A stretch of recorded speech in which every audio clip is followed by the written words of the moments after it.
de chequeo y de revisión que van a empezar a hacerle a los credos y a las iglesias, que yo creo que en parte es responsabilidad del gobierno después de escándalos como estos, como lo que pasó en Pasto, como lo que ha ocurrido con algunos movimientos. Creo que es una reacción normal y creo que responsable de la autoridad empezar a hacer una revisión más detallada de lo que está pasando con los credos y con las iglesias. Ahora, usted y yo sabemos que esa revisión va a tratar de usarla también el enemigo para exagerarla y procurar convertirla, si puede, en un poquitico de persecución y molestia para que paguen justos por sin ajustar, como decimos nosotros aquí en Santander, para también volverla en lo posible un obstáculo para que la palabra de Dios fluya. Pero hay que estar preparado para presentar razón de la esperanza bienaventurada que hay en nosotros, dice la palabra del Señor. Sin embargo, entonces estuvimos estudiando los elementos que le permiten a uno, en sano juicio, de acuerdo a la palabra de Dios, saber cuándo una iglesia, un movimiento, una congregación, una organización o algo que uno no sabe si será secta o será iglesia, saber si lo que está enseñando es correcto y valorarla. Y usamos este versículo de 2 Timoteo 2:15. Procura, a ver, no me salí con procura coquetearme más porque ese sí está perdido. No, procura empieza, pero es otro versículo. A ver, ¿alguien recuerda cómo dice ese versículo? Procura con diligencia presentarte a Dios, aprobado como obrero, que no tiene de qué avergonzarse y que usa bien la palabra de verdad. Muy bien, vamos a ver si se acuerdan de nuevo. A ver, procura con diligencia presentarte a Dios, aprobado como obrero, que no tiene de qué avergonzarse, que usa bien la... ¿Se acordaron todos? Vea. Bueno, buen maestro soy, se lo acordaron todos. Ustedes acordaron del versículo todos. Bueno, tramposos. Ahora, este versículo nos permitía a nosotros dos elementos de juicio para saber si a cualquier grupo, ese que abrieron en la esquina de su casa, ese que van a abrir, ese que usted conoció, donde está yendo su familiar, este que usted está viniendo, también tiene que pasar por el mismo colador. Las sectas que usted va a fundar dentro de poco, bueno, cualquier cosa es para saber si puede pasar o no por ese colador. El versículo nos da dos elementos. El primero de ellos es que no tiene de qué avergonzarse. O sea, hay un tema relacionado con conducta y comportamiento y hay otro que dice que usa bien la palabra de verdad. Y es el tema de doctrina. Inclusive estuvimos tratando fue el tema de doctrina. Cómo la doctrina de un lugar no tiene que ver tanto con la iglesia gigante donde van 100,000 o la iglesia de mi cuadra donde 10 se están reuniendo, ¿cierto? Hay que pesar, primero, una serie de requisitos de ley que hay que cumplir. Pero sobre todo lo que nos interesa a nosotros, la parte esencial de la palabra, bueno, doctrinalmente, lo que ellos están enseñando es verdad o no es verdad. Y nos inventamos un cubito que es como un colador de 3 pisos. Y si algo que echas por arriba sale por abajo, es genuino. Si se queda por allá algún tamiz, es que no era verdad de la palabra. ¿Cómo hacemos eso? Pues como nosotros creemos en la palabra revelada, en que Dios le habla a las personas, en que Dios te puede dar un sueño, una visión, en que Dios te puede hablar a través de la creación, la naturaleza, a través de las circunstancias, esa palabra revelada, que fulano tuvo un sueño, que este movimiento se empezó porque el fundador Dios le permitió morir y reencarnar, otro se inició porque yo conozco una iglesia muy, muy preciosa y todo inicia porque el pastor fundador, un hombre maravilloso de Dios, que con su vida ha demostrado que lo que dice que vivió, realmente lo vivió. Empezó porque estando por allá en un campo, él tuvo un encuentro directo, personal, cara a cara con Satanás. Entonces, uno dice, ¿cómo así esa iglesia se inició porque se encontró con Satanás? No, él se había encontrado primero con Cristo, claro. Pero ese encuentro tan real y conocer ese carácter le permitió a ese hombre desarrollar todo un concepto que ha sido filtrado a través del tiempo. Creemos en esas cosas, en que Dios puede hablar hoy, pero no la tomamos como suficiente. No es suficiente que el pastor, yo vi que yo era nombrado el representante de Dios en la tierra y todos debían besar el anillo y todos debían hacer esto y todos debían darme sus propiedades. Tuve ese sueño, ¿sí? El sueño mío no puede ser la pesadilla de ustedes. Entonces, esa palabra, ¿qué hay que hacerla? ¿Qué requisito tiene esa palabra que ese se le reveló? ¿Cuál es? No les entendí, pero les creo por fe.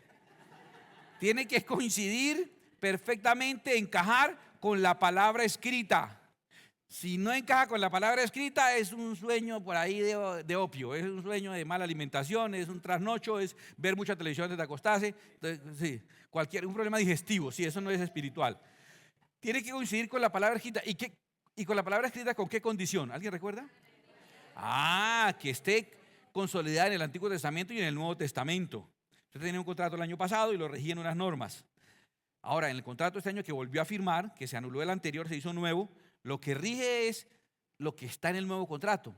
Pero algunas cosas que están en el antiguo contrato y las pusieron en el nuevo, las continuaron, esas siguen rigiendo. Entonces tienes que mirar las dos. Así tienes que mirar el Antiguo y el Nuevo Testamento para que esté con la palabra escrita. Y lo más importante de todo, ese man tuvo ese sueño, concuerda con alguna cita del Antiguo Testamento y concuerda con algunas partes del Nuevo Testamento, pero aún uno no la tiene clara. ¿Con qué la compara ahora uno? Con la palabra viva, que es una persona, que es la persona del Señor Jesucristo. Uno mira si esa es la actitud del Señor Jesucristo. Por ejemplo, imagina que hubiera por ahí un movimiento cualquiera que dijera, si una persona tiene algún defecto, una limitación, no puede subir al altar. Por ejemplo, imagínense, usen la imaginación. Hubiese un grupo así, no vamos a decir cuál, ¿sí? Pero hubiese un grupo así, algo así. Que generalmente también es mala interpretación de la gente. La gente siempre le busca el lado negativo. A mí me contaron que la pastora simplemente iba a predicar, abrió su Biblia y dijo Salmo 8 y el mocho se salió. Esa es mala interpretación, ¿sí me entiende? Pero sea lo que sea, eso concordaba con una revelación que ellos tienen, concordaba con unas leyes del Antiguo Testamento, pero ¿qué pasó? No concuerda con la enseñanza incluyente del Nuevo Testamento y sobre todas las cosas, en nada concordaba con la actitud de Jesucristo. Una actitud incluyente, una actitud misericordiosa, una actitud inclusive favorecida, que vimos a Dios diciendo, no, llenen mi casa de los mancos, cojos y ciegos, fuércenlos a entrar para que se llene mi casa, ¿sí? Entonces, como no era coherente, eso que echamos por aquí, finalmente de aquí no salió, se quedó por ahí en algún tamiz. Esa es la manera de que no caigas en un error doctrinal, pero era la clase de la semana pasada, ¿correcto? Entonces queremos seguir avanzando. Hoy queremos meternos con el tema que tiene que ver con conducta. ¿Cuál es la conducta que espera? ¿Cómo debe comportarse un pastor? Si hacemos una encuesta, los pastores terminamos dándonos un tiro en la cabeza. Cada uno quiere una cosa distinta. No, es que el pastor debería tal cosa. No, el pastor debería, el pastor no debería, el pastor sí debería. Todo el mundo tiene un concepto del pastor basado en las necesidades que él tiene, del papá que no tuvo. Entonces, lo que el papá no hizo, así es el pastor. El pastor debía acariciarme, el pastor debería llevarme al colegio, el pastor debería enseñarme a montar en bicicleta. Y uno dice, no, perdóname, es que tuviste una ausencia de tu padre y yo no soy tu papá. ¿Sí? Es difícil. Entonces no vamos. ¿Qué es lo que uno debe hacer? Pues preguntarle al dueño del aviso, al patrón. ¿No le parece? Y lo que el patrón diga, así es que uno debe ser. O así es que uno, lo que él diga que no se hace, eso es lo que no se hace, para no vivir tratando de darle gusto a las personas, sino darle gusto al que tenemos que darle gusto. Al Señor de la mies, al pastor de los pastores, a nuestro Rey y Señor Jesucristo. Ahora, Él es muy claro sobre lo que no le gusta. Voy a contarte, cuando el Señor Jesús estaba en la tierra, la religión judía tenía escuche cómo lo llaman, dos grandes sectas, así se llamaban, sectas. Una secta era muy poderosa en los judíos, toda una vertiente de la gente de clase más alta, de la gente más poderosa económicamente, y los más influyentes eran los saduceos. Si has oído ese nombre alguna vez, saduceos se refiere a una de las dos grandes corrientes, los grandes sectas o partidos religiosos que habían dentro de la iglesia judía cuando Jesús estuvo en la tierra. Y el otro grupo de los fariseos, esa palabra ya se usa de manera diciendo, ay, que tú fariseo. No, ya es antes de esa interpretación como tan de la calle, como tan reggaetonera, antes de esa interpretación, fariseos, la otra corriente, el otro partido religioso que hay entre la comunidad judía. De ellos también había una especie de subdivisión que eran los escribas. Los escribas eran personas que se han dedicado a estudiar la palabra y hacían una especie de carrera autopatrocinada, y a los 40 años se dedicaban simplemente a estudiar la palabra. Los escribas son los que son llamados en alguna parte de la Biblia doctores de la ley, ¿ya? En otra parte de la Biblia son llamados rabí, que significa lo mismo, maestro o doctor de la ley. Esos son los escribas. Entonces estaba por este lado este grupo de los escribas y fariseos, y por otro lado el grupo de los saduceos. Tanto los unos como los otros, por costumbre judía, ellos tenían muchas labores, muchas actividades, sembraban, cultivaban, tenían ganados. Y una actividad paralela que tenían y generalmente tienen todavía los judíos por costumbre. Ellos producen, trabajan todo, pero tienen otra actividad que es casi general en todos los judíos.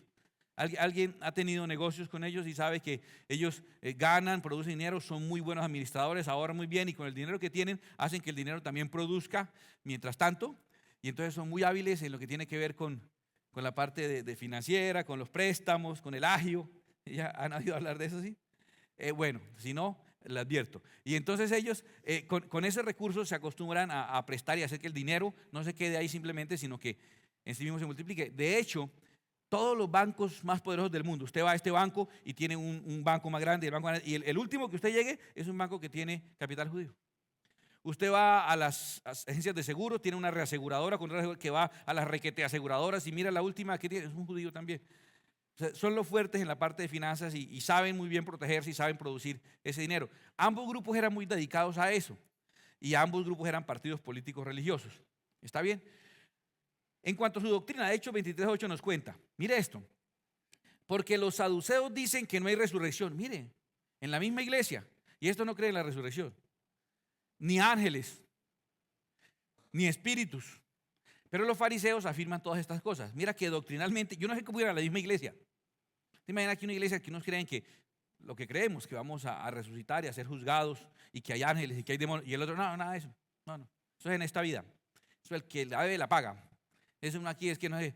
Tú dirías, pero ¿cómo hacen en la misma iglesia esos dos, cierto? Bueno, en ese tiempo estaban los dos grupos en la misma iglesia. Doctrinalmente, ellos tenían, aunque ambos se basaban en la Torá es la Biblia de ellos, que era un rollo donde estaba el Pentateuco, las leyes de Moisés. Ambos se basaban en la Torá. Los saduceos decían que había que basarse solamente literalmente en lo que ahí decía, solo literal y textualmente en eso. Entonces ellos eran enfocados en eso y eran un poquitico como aferrados a esta tierra. Les voy a comentar, un poquitico como económicamente estaban mejor, socialmente eran mejor y estaban muy amigos de Roma. Ellos les convenía pensar que más bien no iba a haber juicio, pensar que más bien no iba a haber una resurrección. Esas teologías convenientes. Los escribas y fariseos creían en la Torá, pero creían también en los comentarios que a la Torá le habían hecho los sabios. Entonces valía la Torá, más valía el comentario que a esa ley de la Torá le hizo fulano. Y llegaba a valer tanto como la ley escrita, la ley oral. Y en algunos casos valía más la ley oral que la ley escrita. Y por eso cuando Jesús vino, mucho tiempo después de Moisés, los fariseos tenían un montón de leyes y un montón de aplicaciones de la ley que no estaban en la ley misma. Entonces los regañaban que no se lavaron las manos de tal manera antes de comer. Jesús dijo, pero si estaban limpias. No, pero es que tiene que ser el ritual de los 7 cántaros. No, que tengo esa hambre. Yo me lavé la mano a comer, estoy ocupado. Pero es que el sábado no se puede llevar sin una carga tantos metros. No decía, y Jesús les dijo, pero ¿ustedes qué les pasa? Dios hizo el sábado para el hombre, no hizo el hombre para el sábado. Y era la lucha con Jesús no contra la ley, sino contra el montón de aderezos que los fariseos le habían puesto. Y los fariseos, los saduceos eran muy estrictos en la ley dentro del ritual. Los fariseos querían que la ritualística de la gente fuera también en la casa y en la calle y todo. Eran un poquitico más radicales en cuanto a eso. Complicado esos dos partidos políticos, estos dos partidos religiosos y políticos también. Ellos económicamente eran muy diferentes. Los saduceos eran muy amigos de Roma. Su predicación era, no, hay que estar en paz con todo el mundo.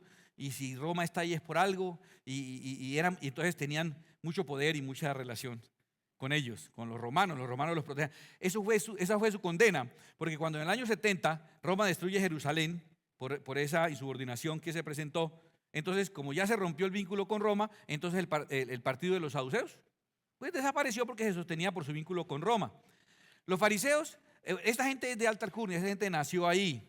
Esta gente es la familia rica que tiene una niña que es monja, un hermano mayor que se fue al seminario, que estudió en el Vaticano, para eso hace falta platica. Entonces es gente de clase así alta. Y estos en cambio son empresarios y trabajadores, clase más proletaria, clase más normal, más de clase media. Por eso los saduceos tenían de los 70 puestos que tenía en la junta directiva de la iglesia, que era el Sanedrín, conformada por todos los religiosos, de las 70 curules que había, se quedaban con la mayoría de las curules porque eran los de la plata. Oye, no estoy hablando del Sanedrín de la iglesia. Ellos se quedaban, los de la plata se quedaban con más curules. Estoy hablando del Sanedrín de los judíos. Usted no esté pensando malas cosas. Y ellos se quedaban ahí, entonces eran los más poderosos económicamente y los más poderosos en el Sanedrín. Pero los fariseos se interactuaban más con la gente. Le voy a decir, la gente realmente no quería ninguno de los dos. Pero se relacionaba más con la gente de los fariseos porque eran trabajadores, empresarios, señor de la tienda, señor de transporte, señor de tal negocio, el del arrendatario. Entonces se relacionaba más con la gente. En ese relacionarse con la gente, pues ellos movían las masas, movían el pueblo. Entonces unos tenían el poder económico y las relaciones con Roma, y los otros tenían la influencia sobre las masas y sobre el pueblo.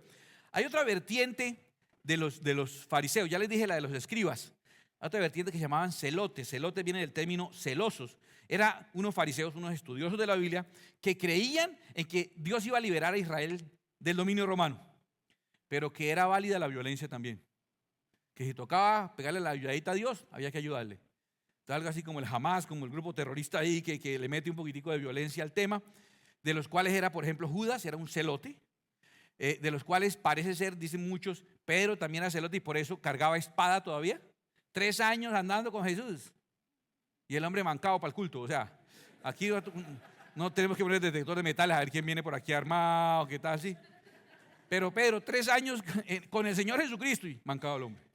Usaban un arma cortica que se podía esconder fácilmente, que conocía con el nombre de la sica, para hacer asesinatos selectivos, la sica. De ahí viene el término que nosotros conocemos como sicario. Sicario es alguien que hace un asesinato. No era porque llegaban y salían en moto, no, en ese tiempo, Judas, no, en burro, no. Sino por el arma que usaban, que era para asesinar selectivamente, así casi escondidas. Entonces ahí lo que ellos cargaban era la sica, esa arma, y ellos pertenecen a este grupo de los escribas y los fariseos. Curiosamente Jesús no viene como a aclararles cuál era la doctrina correcta, ¿sabes? Yo veo a Jesús más bien como aprovechándose de las diferencias de ellos. Él les decía, ¿y usted con qué autoridad predica? Con la autoridad con la que predicó Juan. ¿Era del cielo o de la tierra?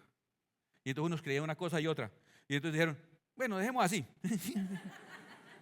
Y cuando había uno así, se estaban contra él, les tocaba el tema, por ejemplo, la resurrección. Entonces unos creían y otros no, y se armaba el boche. Él no vino como a decir, teológicamente esto es o esto no es. Sin embargo, tuvo la claridad de decir qué rechazaba de su estilo fariseico de vida. Esos dos grupos jamás se pusieron de acuerdo. Los unos pensaban una cosa, los otros pensaban otra cosa. Más tercos, gente de iglesia, usted sabe, ¿no? Tercos, cada uno en una iglesia y los otros pensaban otra cosa y no, nadie los mueve de ahí. Así me enseñaron cuando me convertí, que eso era, y así yo aprendí. Bueno, eso no hay forma, esos quedan así toda la vida. Y estaban ahí, no había forma de hacerlos solamente una vez en la vida, solamente una vez. Solamente estuvieron de acuerdo esos dos. En toda la historia de la humanidad, solamente una vez lograron ponerse de acuerdo. ¿Ahí vienen en qué? Trabajaron juntos y estuvieron de acuerdo para matar a Jesús. Estoy hijo de madres. Bórrale ese pedacito, por favor. Perdón. Ahí pones un pi o alguna cosa así. No, pero verdad. Horribles esos tipos. Bueno, vamos a ver Jesús en su misericordia cómo hace que una descripción de lo que él odia de un líder y de un grupo religioso, de lo que no debe ser, lo vamos a llamar la actitud farisaica, ¿sí? Vamos a verla. Y lo que nos caiga a nosotros nos cae y lo que hay que corregir pues se corrige, porque el que manda es él. Él dice, y en lo que estemos bien, gracias a Dios, nos dedicamos a aquellas cosas en las que tenemos que mejorar. Él empezó a decir cosas como esta, y no le mandó razón, ni publicó en el muro. No, él se paró frente a ellos y les dijo, mire, ¿sabe qué? Vea, usted y usted, así, ¿me entiende? Todos esos manes peligrosos, poderosos, manejaban el Sanedrín, amigos de Roma, mandaban a matar al que los miraba feo. Tenían los que sabían todo, que eran los escribas, los rabí, los doctores de la ley, y tenían los que hacían la vuelta. Los celotes ahí, no, con su sica, ¿sí o qué? Y ahí está Jesús parado frente a ellos, diciéndoles las cosas como él sabe que son. Entonces habló Jesús a la gente y a sus discípulos diciendo, en la cátedra de Moisés se sientan los escribas y los fariseos. Así que todo lo que os digan que guardéis, guardadlo y hacedlo. Mas no hagáis conforme a sus obras, porque dicen y no hacen. Y empezó a explicarles a qué se refería con eso de que dice y no hace. Y les dijo, porque atan cargas pesadas y difíciles de llevar y las ponen sobre los hombros de los hombres, pero ellos ni con un dedo quieren moverlas. Les dijo Jesús, son estrictos con los demás y muy tolerantes cuando se trata de ellos. Entonces la carga es que toca llegar puntual, pero él llega tarde. Que hay que venir a orar, pero él no viene. Ellos como que la ley es para los de Ruana. Alguien me preguntó hace algún tiempo, algo que fue para mí un poco difícil de contestar, me dijo, ¿qué piensa la iglesia cuadrangular cuando era directivo del distrito? ¿Qué piensa la iglesia cuadrangular del divorcio? Yo dije, ¿la iglesia cuadrangular de dónde? Porque cada una piensa, y la que hay aquí a cuadra y media piensa distinto y la de todas. Entonces toca primero a cuál se está refiriendo. Y segundo, ¿el divorcio de quién? ¿Sí? Porque es que es muy distinto el divorcio de Ruana al divorcio del hijo del pastor, que es que hay que comprender lo que es que esa niña esa era el diablo y lo quería apartar de la fe. Y entonces eso fue de Dios porque Dios quería, ¿sí me entiende? Entonces es como la ley dependiendo para quién es. O sea, ponen cargas a la gente, pero a ellos no los toca. Los otros sí, ellos no. ¿Cómo así? Perdón. Entonces nosotros enseñamos que diezmen. ¿Y el pastor diezma? Ah, y la iglesia recibe diezmos. ¿Y la iglesia diezma a quién? ¿Al otro bolsillo? ¿No tiene un sacerdocio superior al cual diezmarle también?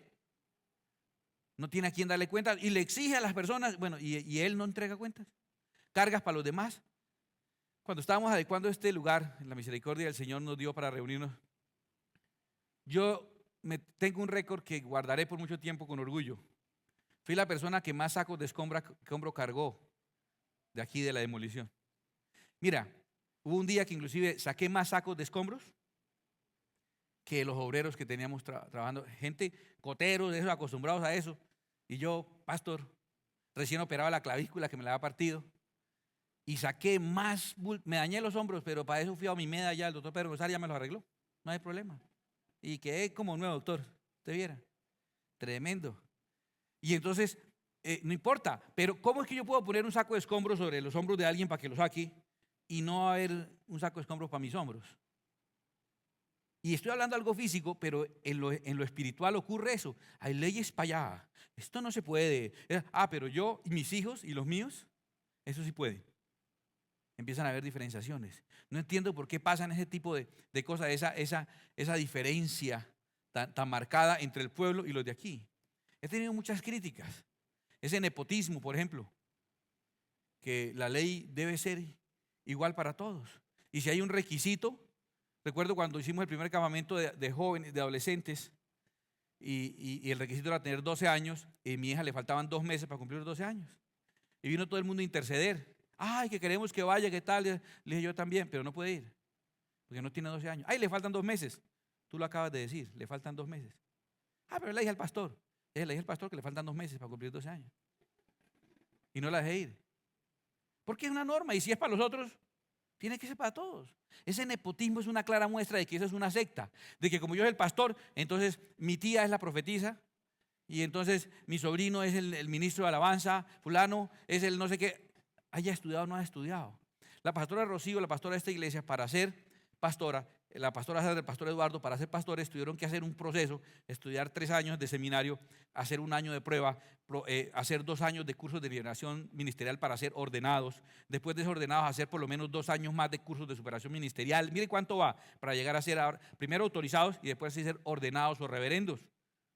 ¿Cómo así que una señora se casó con el pastor y ya es pastora? O sea, se graduó en la cama. Sí, no, se acostó con el pastor y al otro día, yo soy pastora. Anoche me graduaron.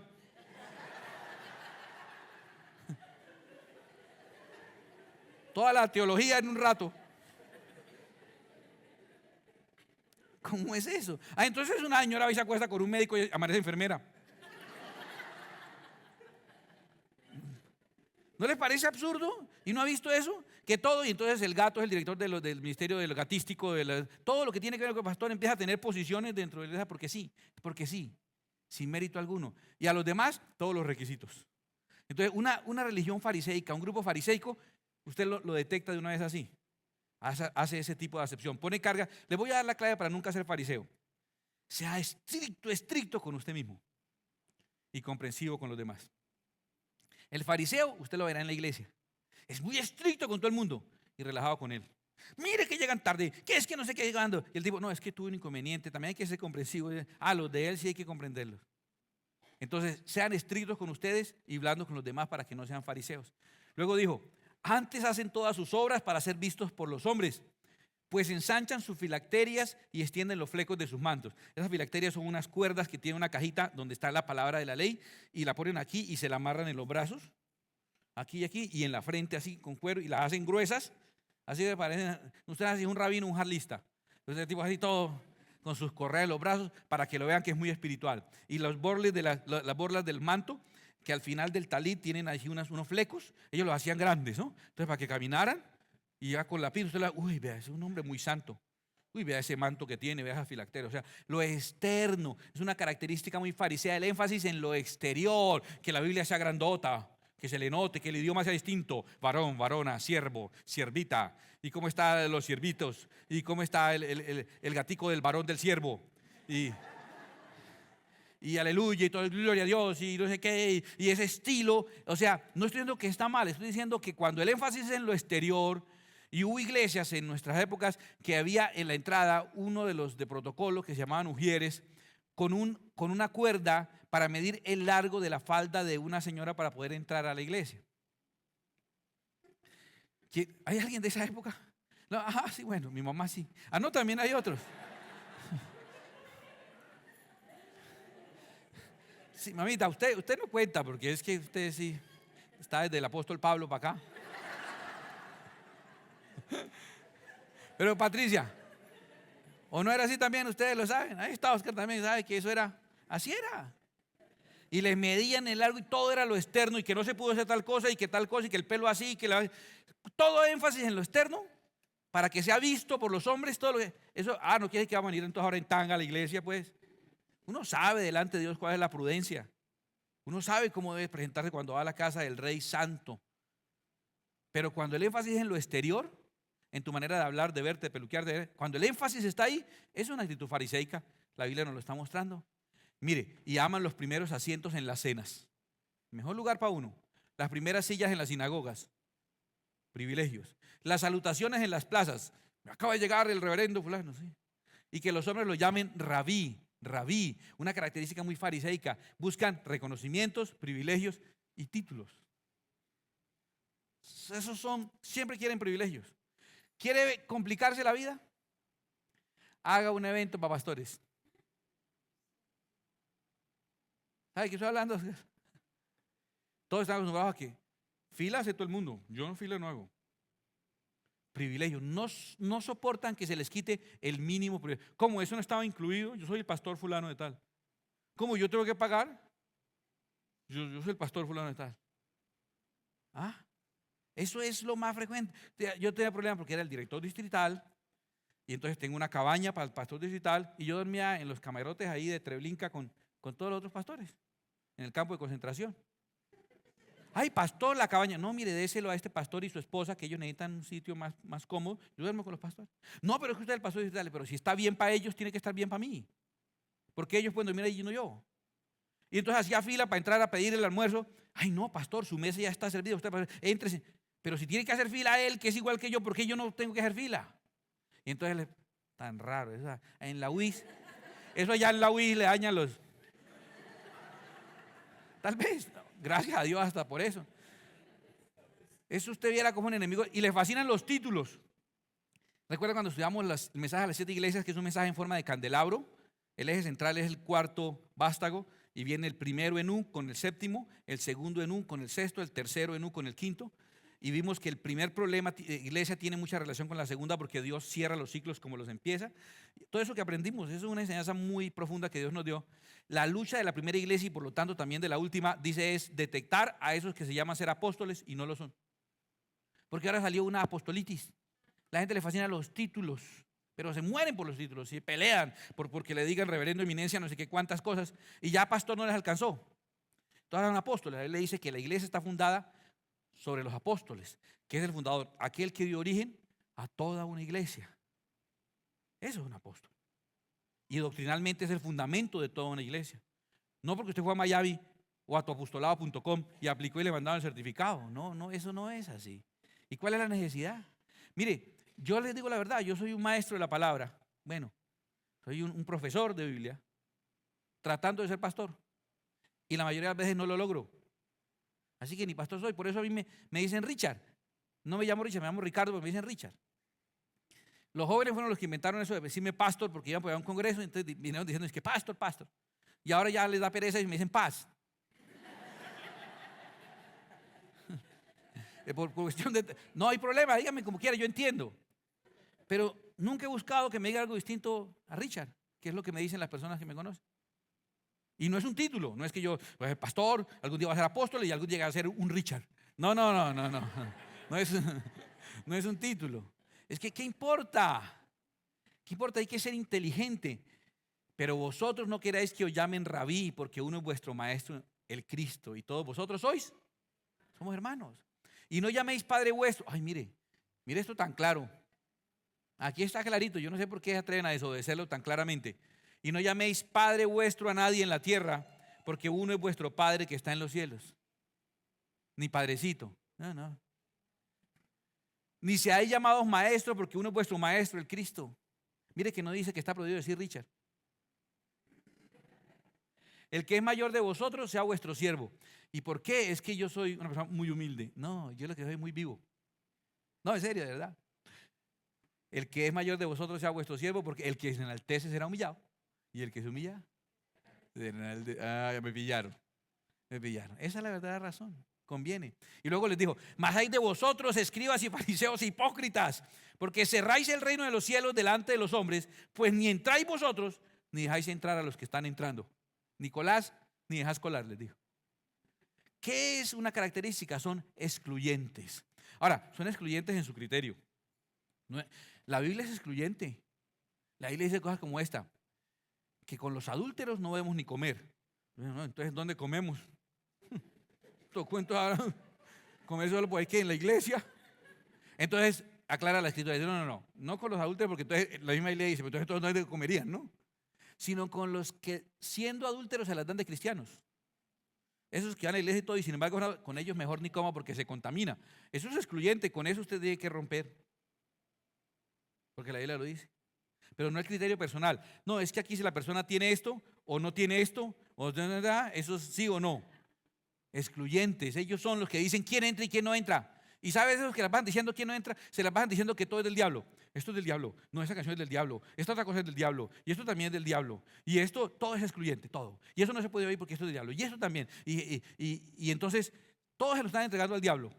Y a todo el mundo lo mandan al infierno, se va para el infierno. Se va para el infierno. Si todos se lo dan al diablo y manda gente para el infierno, ¿para quién trabajan? ¿De qué reino son? Todo es del diablo. Ay, no, Hello Kitty es del diablo porque no tiene boca. Eso es del diablo, es un demonio. Es un demonio, es una alcancía, ¿no veo? Ay, pero no es que no tiene boca. Bueno, Pato Donald tiene ropa y habla. Y Superman vuela, son dibujitos. Entonces todo es, esto es para afuera, esto no es cortando el mundo. Es impresionante. Ahora, no con criterios bíblicos. ¿Dónde dice la Biblia que Hello Kitty es del diablo? Ellos se lo inventaron y lo vuelven doctrina. Ay, ahí que usted lo vean. Se lo inventaron. Se lo inventaron ellos mismos. ¿Y quién les dice que no? Cuando yo crecí, en nuestra iglesia, por ejemplo, estaba prohibido ir al cine. ¿Sí? ¿Recuerdas que estaba prohibido? Que tú te volabas y ibas, Ernesto, ¿te acuerdas? Con Elena. Estaba prohibido, ellos iban. Lo boleteé por fin. No, yo también a veces me volaba, iba. Yo fui a ver King Kong con una cómplice, con mi mamá. Y era líder de la iglesia. Pero eso era, y ponían a la gente en disciplina porque iba al cine. Y yo decía, pero ¿qué es lo malo? ¿La película? No, porque después la presentan en televisión y la vemos. El lugar, no, porque ahí hemos hecho cultos cuando lo hemos alquilado. La gente con la que uno está, no, porque en el estadio está la misma gente y gritando groserías y fumando. Ahí por lo menos no gritan. Entonces, ¿qué es lo malo? No, a alguien le fue mal en cine y lo volvió una doctrina. Y entonces son excluyentes. Ellos ni entran ni dejan entrar. Esto es un margen que quiero decir. Imagínate nosotros los que crecimos en el evangelio desde niños. Nuestros maestros se convirtieron al Señor a sus 30, 40, 50 años y se volvieron nuestros pastores y líderes. Se habían fumado todo lo que encontraron, se habían tomado todo lo que encontraron, se habían rumbeado a todas las que saludaron. Cansados de la vuelta llegaron aquí a decir: esto no se hace, no se hace, no se hace, no se hace. Y nosotros nacimos en la iglesia. Cuando en 1974 Richie Ray se convierte y después Bobby Cruz se convierte y salen los primeros discos de salsa con letra cristiana, los comprábamos a escondidas, nos encerrábamos con amigos a oír salsa toda la noche, a disque bailar, porque nunca aprendí, no aprendí ahora de viejo ni con profesor que contratábamos aquí en la iglesia, pero nos movíamos ahí y orábamos, hablábamos en lengua, éramos llenos del Espíritu Santo con esa música y nos regañaban porque esa música era del diablo. Porque claro, a ellos les recordaba esa salsa, bomba camará. Eso le recordaba era otras cosas. Todas esas cosas que hicieron, ¿a nosotros qué nos recordaba? Nada, cuando estábamos ahí reunidos orando toda la noche. Entonces son excluyentes de acuerdo a su propia experiencia y le hacían a uno el mundo tan chiquito que la única opción que tenían los jóvenes era irse para el mundo, revolcarse un poquito y volver. Porque cada uno que tuvo, no, yo tuve un problema en un estadio, allá me pasó una cosa, y salí, me emborraché y fumé droga y no sé qué más. Entonces le quitaban a uno de la isla que tenía pequeñita, quítale el pedazo del fútbol también. Y venía otro que tuvo un problema con otra cosa en la universidad, se apartó del Señor y se volvió ateo. Y entonces cuando volvía al Señor decía, no, y no deben ir a la universidad. Entonces nos iban dejando una isla cada vez más chiquita y todos más acosados, hasta que uno me le decía, oiga, vaya para el mundo, hermano, que estoy muy acosado. Sí. Según el criterio de ellos fueron achicando el mundo. Son excluyentes de su criterio. Eso es fariseísmo. Mira eso tan bonito. Mira ellos. Hay de vosotros escribas y fariseos hipócritas, porque devoráis las casas de las viudas y como pretexto hacer largas oraciones. Por esto recibiréis mayor condenación. Una doble moral. ¿Qué otra actividad tienen ellos además de sus actividades básicas? Prestamistas, ¿cierto? La garantía, ¿cuál era la más efectiva? Las casas, la hipoteca. ¿Moría el deudor? ¿No pagó la deuda? Y entonces, ¿qué hacían estas hermosuras? Le quitaban la casa a la viuda, la dejaban en la calle mendigando con sus hijos. Y le quitaban la casa para venderla, para recuperar su dinero 10, 20, 30 veces más. ¿Sí? Y entonces, para compensar ese acto tan horrible, a la iglesia. Y hacían largas oraciones para aparentar. Injustos. No le pagan a los empleados lo que es. Piden prestada plata y no la pagan, lo cual se llama ser ladrón. No proveen para la familia. No cumplen con sus deberes. Sus papás pague y pague carreras y pague otra vez. Ha empezado como 20 carreras y no termina ninguna. Le dicen Juan Pablo Montoya. Y el pobre papá es un deshonesto porque le está robando las plata a los papás. No estudia, no aprovecha, no provee. Tiene hijos regados y no los sostiene. Y en la iglesia hace oraciones de horas. Y cree que con eso va a completar. Esa doble moral es fariseica, totalmente fariseica. Mire, el Señor, una oración del Señor Jesucristo para resucitar un muerto. Para resucitar un muerto, escuche. Gracias, Padre, porque siempre me oyes. 6 palabras. Y luego dijo, yo sé que me oyes, yo lo dije por causa de la gente. O sea, no era necesario ni orar tan largo. Y dejó Lázaro sal fuera y resucitó. ¿Sabes por qué? ¿Qué hizo la noche anterior? Toda la noche estuve en la presencia del Padre. Generalmente, largas oraciones en privado dan base para cortas oraciones en público eficaces. Cortas oraciones en privado tienen que ser disimuladas con largas oraciones en público. Eso se llama doble vida, eso se llama la inmoralidad del estilo fariseico. Con estilos religiosos, disimular el montón de injusticias que la persona está cometiendo en la calle para simplemente escudarse en ello. Luego le dice, hay de vosotros escribas y fariseos hipócritas, porque recorréis mar y tierra para hacer un prosélito y una vez hecho, le hacéis 2 veces más hijo del infierno que vosotros. Ese es mi Señor. Ese afán, ese énfasis en el proselitismo, esa medición exclusivamente numérica es fariseica. Es que toca crecer porque toca crecer. Y usted no me importa si no sabe de Dios, si no conoce la palabra, si no ha recibido el Espíritu Santo. Usted lo que pasa es que tiene que manejarme 3, 4, 5 días, 20 células, traer tantos, y si no trae tantos, y si su célula no produce tanta plata, y si no es que ese énfasis en el número, y cuántos somos, y ahora somos tantos, y ahora queremos tener más, y entonces, ¿qué haré? Derribaré mis graneros y haré otros graneros más grandes. Necio, mañana vienen por tu alma. Esa es la palabra del Señor. Ese énfasis numérico, que no son personas sino números, ese énfasis es totalmente fariseico. Hacen lo que sea por sumar personas, por ganar numéricamente. Hacen lo que sea. Eso no es. Conozco muchachos, ay, no, sí. Yo estaba en tal grupo, en tal iglesia, y yo ya manejaba 60 células. Y yo ya era líder, y eso en 4 años, en 4 meses pasé de 60 células a 100 células, gracias a Dios y a la Santísima Virgen. Ah, muy bien, va bien.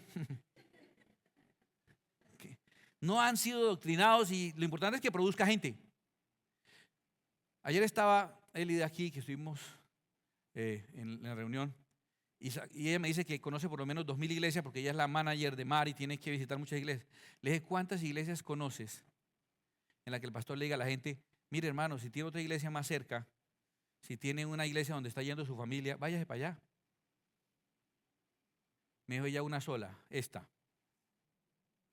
No es que no me guste la gente, pero que el número no debe ser un afán.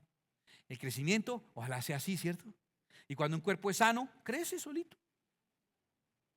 Yo estoy aburrido del crecimiento así. Créame, qué lío. Lo más horrible es el crecimiento así. Bueno, el crecimiento así. No es el crecimiento numérico, sino que cada uno de ustedes crezca hasta ser Cristo formado en sus corazones. Eso es fariseísmo. Cuando empiezan y todo es estadística y cuento de eso, es fariseo. Hay de vosotros, guías ciegos, que decís, mira esto, si alguno jura por el templo no es nada, pero si alguno jura por el oro del templo es deudor. Insensatos y ciegos, porque ¿cuál es mayor, el oro o el templo que santifica el oro? También decís, si alguno jura por el altar no es nada, pero si alguno jura por la ofrenda que está sobre el altar, es deudor, sobre él es deudor. Necios ciegos, porque ¿cuál es mayor, la ofrenda o el altar que santifica la ofrenda? Luego les dice, pues el que jura por el altar jura por él y por todo lo que está sobre él. Y el que jura por el templo jura por él y por el que lo habita. Y el que jura por el cielo jura por el trono de Dios y por aquel que está sentado en él, en el trono. Ese muy fariseico, y usted ya lo sabe, esto lo sabe mucha gente, hasta los que no vienen. Un énfasis en la ofrenda, antes que en la adoración al que está en el templo y sentado en el trono. ¿Qué es lo más importante en la reunión? ¿Qué es lo más importante? La adoración al que está en el trono, y cuando Él nos da su palabra, la obediencia a su ley. Iglesias de 4, 5, 6 cepilladas de ofrenda, la persona ya, eso ordeñan la vaca hasta que le sale sangre de la ubre ya, y se están tirando la vaca, y vuelve la cepillada, y ahora pro no sé qué, sí que cuándo, y ahora pro, nosotros hacemos ofrenda prisionera, ofrendas de ayuda social, todas las, y salen de la ofrenda que se toma. Y esas predicaciones de la ofrenda, más larga la predicación de la ofrenda que la predicación de la palabra. Es una exprimidera ese concepto, hasta los de la calle lo saben. En un barrio un niño se puso a jugar ahí, que le habían dado para comprar ahí un dulce, y se puso a jugar, se echó a la boca la moneda y se la tragó, y estaba ahogándose. La mamá toda desesperada sale corriendo para el puesto de salud. Ay, que es que mi hijo se tragó una moneda, y el borrachito de la esquina le dijo, no, lléveselo al pastor allá, ese se la saca como sea. Y no se refería en oración ni nada de eso. Ese es el concepto que la gente tiene. A veces también, como en el caso de Salmocho, a veces también es que la gente entiende mal. El pastor simplemente iba a predicar y dijo, por favor, todos 20 lucas. Perdón, Lucas 20. Pero eso es fariseico. Fariseico, ese énfasis en que le ve el signo pesos y que todo niega y que hasta el milagro del Señor toca comprarlo. Eso es business. Cuando tú buscas de Dios y haces que la persona, mire, cuando la persona adora a Dios y encuentra a Dios de verdad y siente que la palabra que vino fue de Dios, la persona sabe que todo lo que él tiene es de Dios. Y usted viera, con esa libertad y esa alegría que ofrenda, la iglesia en la que menos tocamos el tema, más rápido recogemos la ofrenda, no le hacemos tanto énfasis. Tal vez, si no es la más, es una de las iglesias más sanas en diezmos y ofrendas de todo el distrito. Porque la obra la hace el Señor, no es así. Entonces, ese énfasis siempre será, escúchame, fariseico, y usted ya lo sabe. Luego dice, ay de vosotros, escribas y fariseos hipócritas, porque diezmáis la menta y el eneldo y el comino, y dejáis lo más importante de la ley, la justicia, la misericordia y la fe. Esto era necesario hacer sin dejar de hacer aquello. Una característica es un legalismo sin amor. La norma, el diezmo de la cosa, de aquella otra cosita, de esta otra cosa, ese diezmo, eso es importante, el guardar esto, y se olvidan de la misericordia, del amor, la justicia. Más importante es la persona. Lo más importante es la persona. ¿Cuántas veces en nuestra época que crecimos, una señora no pudo entrar al culto porque venía con, voy a decir esto y ahora voy a ver quiénes son viejitos aquí, con Slack?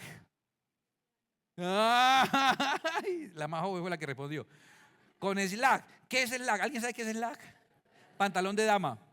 No habían oído eso nunca, ¿cierto? ¿Nunca habían oído eso? No. Ustedes creían que era un rapero. Slack. Uy, sí. Show, un rapero. No, Slack no es un rapero. Slack era el pantalón de mujer. Y no la dejaban entrar al culto. Ella era enfermera.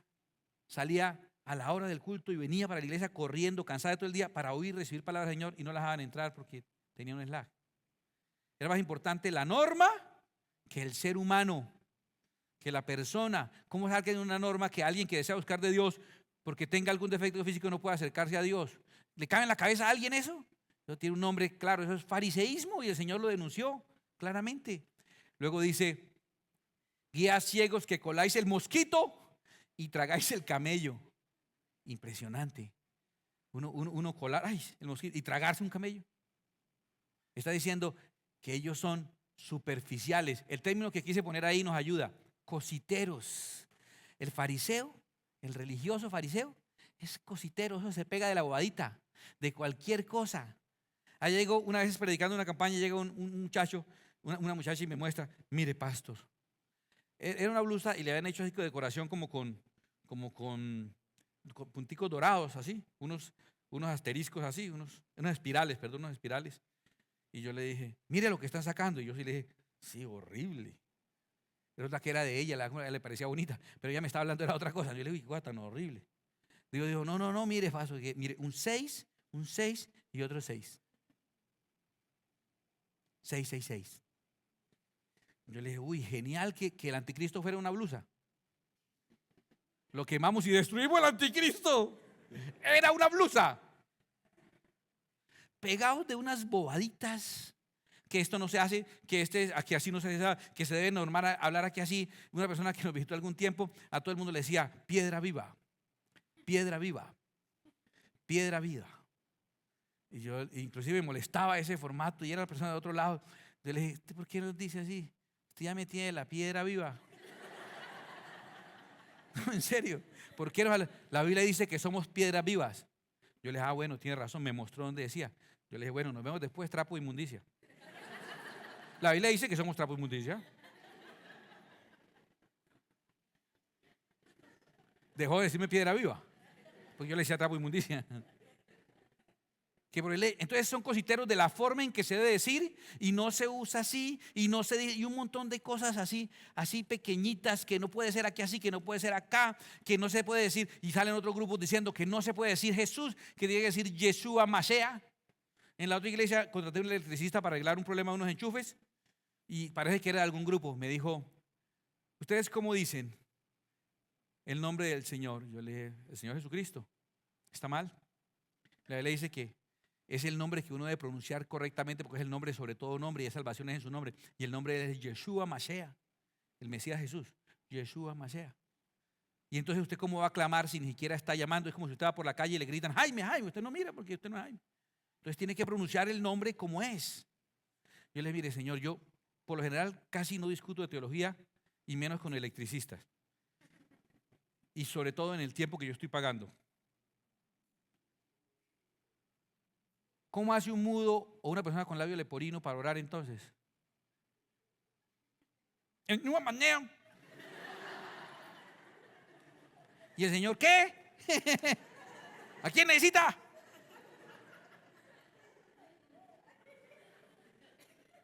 ¿Y si es mudo? Tiene que, Señor, no miras el corazón, discierne las intenciones de nuestro corazón. Pero son cositeros. Quieren un fariseo, eso es pegadito, es que no, eso no, uno no puede entrar por esta lado ni por la izquierda. Y eso es un montón de normas y cositas y pegados de las cosas aparentes y superficiales. Lo esencial que no les importa, cómo trata a la esposa, cómo trata a los hijos, cómo paga sus deudas, si paga o no paga, si soborna para no que lo cobren un parte, si donde pidió prestado pagó, si murmura, si habla, si raja de una persona o de otra. Eso sí no. Es el peinadito y las cositas de afuera y las bobadas y los protocolos y cosas superficiales. Eso es totalmente fariseico, dice el Señor. Hay de vosotros, escribas y fariseos hipócritas, porque limpiáis lo de afuera del vaso y del plato, pero por dentro estáis llenos de robo y de injusticia. Mire esta tabla como se la cantó, vea lo que les dice. Fariseos, limpia primero lo de dentro del vaso y del plato para que también lo de afuera sea limpio. Hay de vosotros, escribas y fariseos hipócritas, porque sois semejantes a sepulcros blanqueados que por fuera, la verdad, se muestran hermosos, mas por dentro están llenos de huesos muertos y de toda inmundicia. Esto lo tradujeron con una palabra muy respetuosa. Este término no significa inmundicia. No le voy a decir qué significa para no añadir el almuerzo, pero no es inmundicia. Así también vosotros por fuera la verdad os mostráis justos a los hombres, pero por dentro estáis llenos de hipocresía y de iniquidad. El Señor les cantó la tabla. Le dijo, usted tiene una doble vida, usted usa una máscara. Son dos personas distintas. Por fuera se ven de una manera, por dentro son otra cosa terrible. Son dos, todo, se le ve esa dualidad de vida. Es impresionante. Mire, yo toda la vida he estado en medio de eso, de una persona que ni siquiera es auténtica en el momento de orar.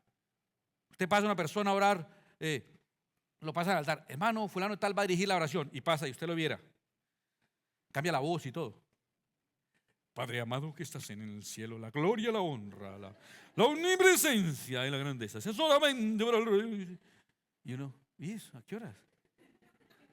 Es otra persona, porque está aquí. Usa palabras que suenen espirituales y no sepa qué quiera. Y bendícelo en todas sus concupiscencias, Padre, porque ni siquiera sabe qué está haciendo, pero él tiene que verse distinto. Y uno queda impresionado, después bajo y le dice, muchas gracias. No, para las que sea, usted sabe.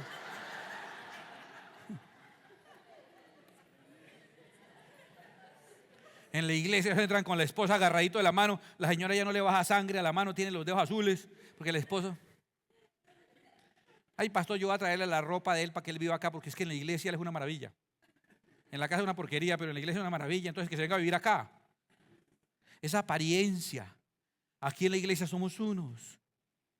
Y en la calle, se agarra gritos con la vecina, pelea con el otro, insulta al taxista. Y en la iglesia usted lo viera. Es que en la iglesia todo el mundo es juicioso. Eso es fariseísmo. Esa máscara, esa doble vida, un léxico, un vocabulario, un estilo aquí. Y afuera otro totalmente distinto. Eso es fariseísmo. A la gente le parece, mira, esto lo digo delante de Dios y me sorprende. Muchas veces las personas me han venido a decir, uy, pastor, me gusta mucho como usted ora. Yo digo, gracias. ¿Y por qué? ¿Y sabes qué me han dicho? Porque usted ora como hablando con Dios.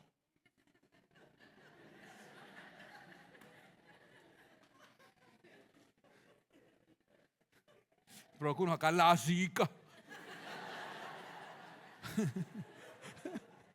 No, en serio. ¿Y qué es orar? Porque uso los mismos términos que uso con la letra, porque lo mismo que las bobadas que digo aquí, las digo allá y en la puerta y en el partido de fútbol y en el paseo, porque es la misma persona aquí y allá. La gente le parece, así no debe ser. El fariseo cree que aquí uno es otra persona y se pone su máscara y asume un estilo de hablar espiritual, fantasmagórico, o si no, así de locutor. Hermanos, sí es una alegría tenerlos aquí, veas. Vea, señora, vea, caballero, pase al fondo, medias para toda la familia.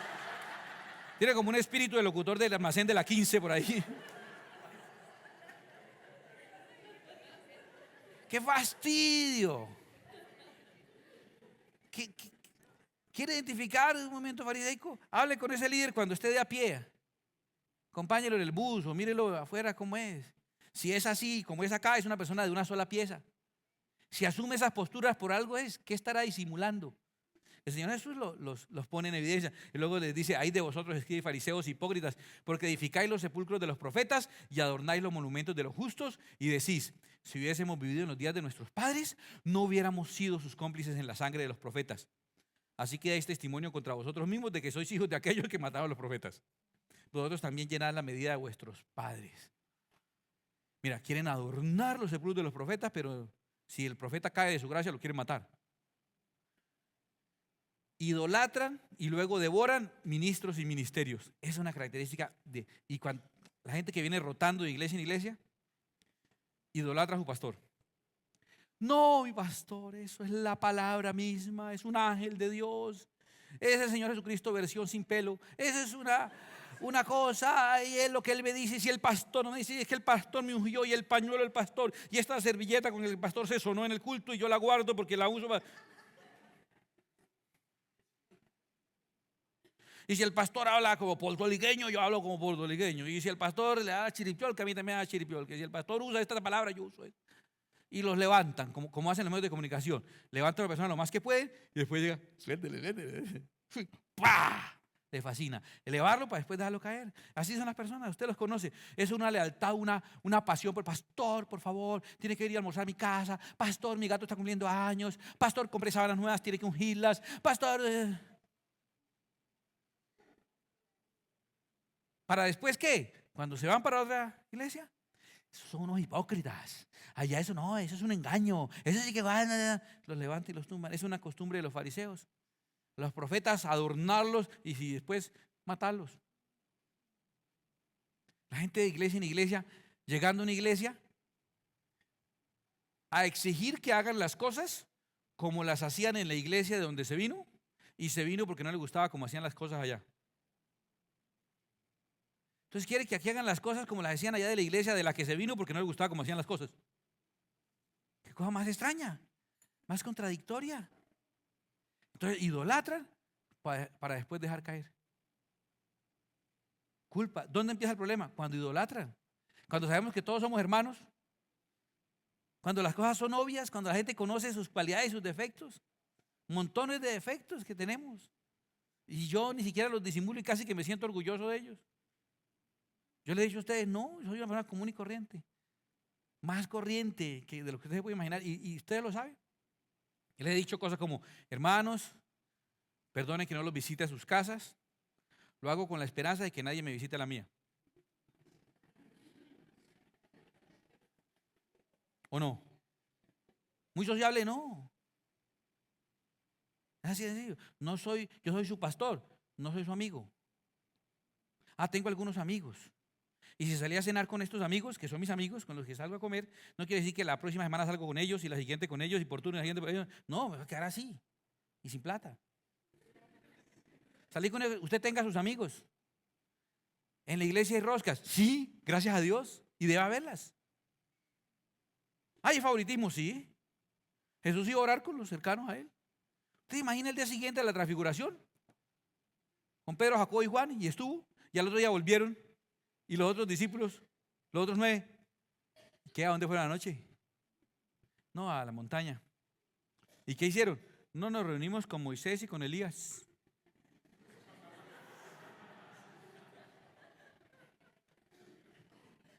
Y los otros, sí, cuando es para repartir pescado, sí estamos, ¿no? Cuando es por poner las manos a los leprosos, ahí sí lo llaman a uno. Pero cuando es una reunión con Moisés y Elías y transfigurarse y ver, ahí sí no lo llevan. La rosca. Sí, en la iglesia sí hay roscas. Y yo la favorezco y me gustan. Son los grupos de las personas que tienen alguna afinidad y se entienden, y se han ganado el cariño de los otros. Ese antipático, fastidioso, pues por eso no está en ninguna. Haga una, la de los resentidos. Invite a Olaf o al Grinch y hagan ahí una cosa ahí. Para ustedes. Tienen que haberla, si viven cerca, si les gusta los deportes, si tienen algún vínculo, si son familia, pues es una rosca. Esas roscas son ruedas y las ruedas hacen que la iglesia avance. Qué bueno, sí, lo somos. Que no va a ser cerrado para los demás, que no va a ser excluyente, pero que sea una rosca, claro. Yo soy su pastor, no soy su amigo, tenga amigos. Si quiere ser mi amigo puede serlo, pero esfuércese un poquito. No soy su papá. Todos esos vacíos de educación que tuvo, que su papá no le celebraba el cumpleaños. Bueno, hay un psicólogo muy bueno que se llama Pablo Vázquez, es un pastor maravilloso, él te puede ayudar con esos vacíos que resiste. La falta de atención, eso es un psicólogo te ayuda. No soy tu papá, no soy tu esposo. Toda esa afirmación, toda esa falta de afecto, no es mi problema. Yo tengo que dársela a la mía. Yo creo que es caro, ¿cierto? Entonces, ¿habrá alguien tan ciego en esta iglesia que se le ocurra idolatrar una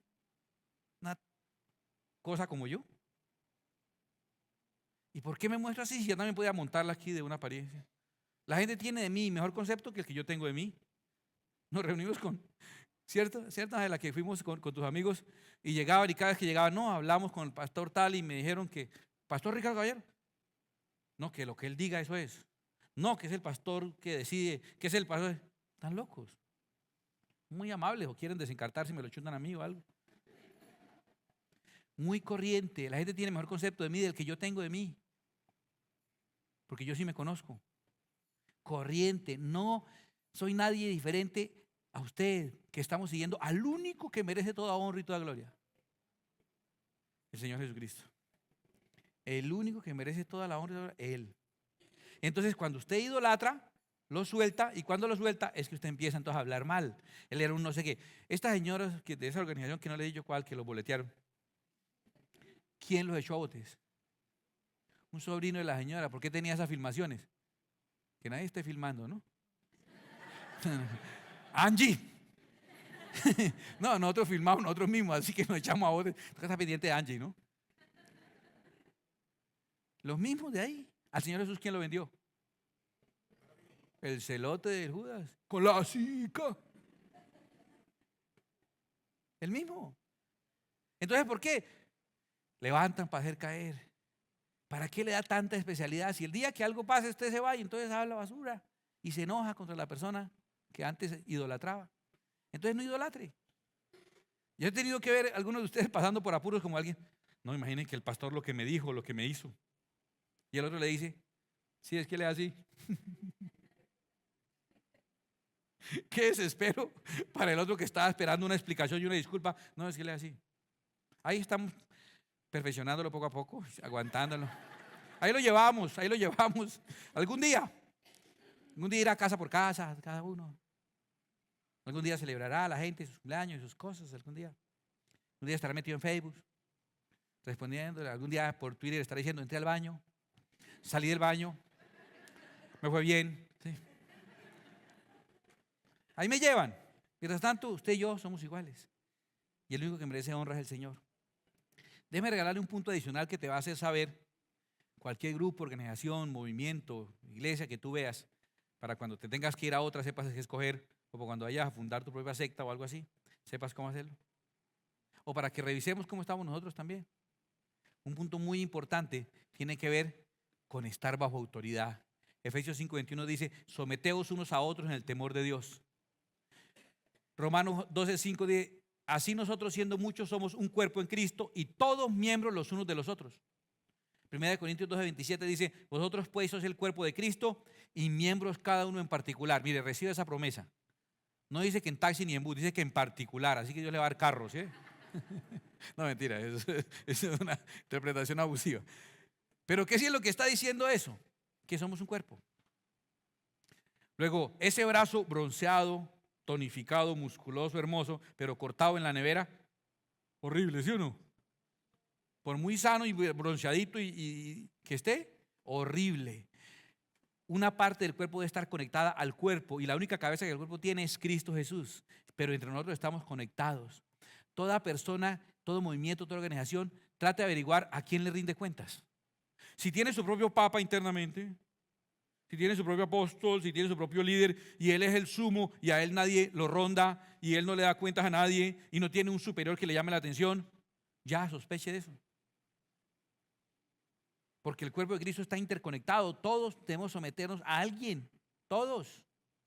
Mire, el Señor lo entendió y lo explicó muy bien. Mire, este señor, ese centurión romano fue la clave. La entendía el reino de los cielos como no lo entendían ni siquiera los judíos.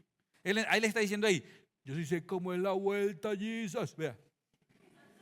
El hombre la entendía, se lo voy a explicar cómo. Voy a hacerle un cambio a este versículo si me lo permite. Porque también yo, escuche, porque también yo tengo soldados bajo mis órdenes. Y digo a este ve y va, al otro ven y viene, y a mi siervo hace esto y lo hace. ¿Se da cuenta la coherencia de la oración? Porque yo también tengo soldados bajo mis órdenes y les doy órdenes. Pero así no dijo el tipo. El tipo lo que dijo fue, porque también yo soy hombre puesto bajo autoridad. Qué curioso. ¿Te das cuenta que es contradictorio? Está diciendo, yo soy un hombre bajo autoridad y por eso me hacen caso. Cuando yo arreglé la Biblia, cuando le quité eso, arreglé la Biblia, ¿cierto? Cuando arreglé el texto quedó más claro, porque él está diciendo, yo soy un hombre que tengo soldados y me hacen caso. Pero ese pedacito que aparentemente se sale de la oración es la verdadera clave que Jesús dijo. Al oír esto, Jesús se maravilló de él y volviéndose dijo a la gente que le seguía, os digo que ni aun en Israel se ha hallado tanta fe. O sea, este hombre sabe cómo se mueve el reino de los cielos. ¿Cuál es el principio de autoridad? Que yo tengo autoridad siempre y cuando. Yo no puedo ser el papa de una organización en la que yo decido a quién no, a quién le compro apartamento, a quién no, a quién van las leyes, quién sube, quién baja. Esta semana el jueves se reunió el concilio, el concilio de la iglesia, con la pastora y conmigo, y nos tiraron las orejas por 2 o 3 cositas que se iniciaron y no se han concluido. Regañaba, amanecí como Pluto con las orejas largas, tanto que me tiraban orejas. Pero ¿qué me toca hacer a mí? Hacerle caso, ¿no? Que es el concilio. Y sobre el concilio, y el miércoles vamos a estudiar mucho sobre nuestra estructura administrativa, para que también estemos enterados. Tengo una pastora zonal. Ella me da órdenes, me dice va y voy. Y me dice venga y vengo. Y sobre ello tengo el pastor distrital y el representante legal del distrito. Y sobre ellos el pastor nacional y el presidente nacional. Y sobre ellos el misionero internacional. O sea, antes no estaba malo de los hombros, toda gente que cargo. ¿Y sabes por qué? Como ¿para qué me sirven? ¿Para obedecerlos? ¿Para estar bajo autoridad? Y por eso yo le digo a alguien viene, y si le digo va, y va.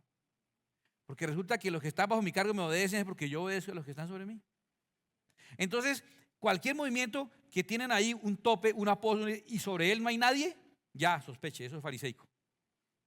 Eso no tiene sentido, porque en el reino de los cielos todos tenemos que estar bajo la autoridad de alguien. Ay, sí, que esta persona tuvo diferencias o le hicieron alguna injusticia y tuvo que independizarse como un grupo. Ah, perfecto. Entonces tuvieron que hacerle un trasplante y lo dejaron donde, en la nevera. Bueno, ahora ¿a quién le rinde usted cuentas? Y tenemos que entregar contabilidad todos los meses y el reporte contable y de las personas que asisten y cuánto se bautizaron y cuánto entró y en qué se gastó con factura cada cosita y una vez al año auditoría contable también. Todo. ¿Y cuál es el problema? Y con mucho gusto se le entrega informe. Por eso la gente no se insubordina, porque uno está bajo autoridad. Punto. Es importante que entendamos esto. Eso tiene una razón de ser. Nuestra organización, nuestra plataforma, la Iglesia Cristiana Cuadrangular, tiene 100 años de fundada y 70 años solamente en Bucaramanga. ¿Y cuándo han oído ustedes escándalos?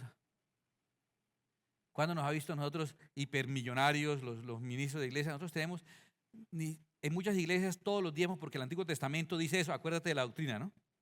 El Antiguo Testamento dice que los diezmos eran para el sacerdote. Entonces todo lo que entra de diezmo es para el pastor. Aquí yo tengo un salario, me lo determinan mis estudios, mis resultados, mi rendimiento y mi tiempo de servicio. Lo estudian y me mandan al comienzo de año cuál debe ser mi salario. Y ese es mi salario. Claro, mucha gente me bendice, mucha gente hace pacto con Dios y le da a uno una ofrenda y lo hace estar uno muy bendecido. Pero mi salario está determinado ahí y eso es lo que yo tengo. Gracias a Dios por eso. ¿Y no es mejor así? ¿Está uno más tranquilo? Sospeche, por favor. Tenga mucho cuidado. Y seamos vigilantes también de nosotros, que no nos apartemos de la fe que Dios nos ha dado. Sobre todas las cosas, recuerda, todos somos cuerpo. Y la única cabeza es Cristo Jesús.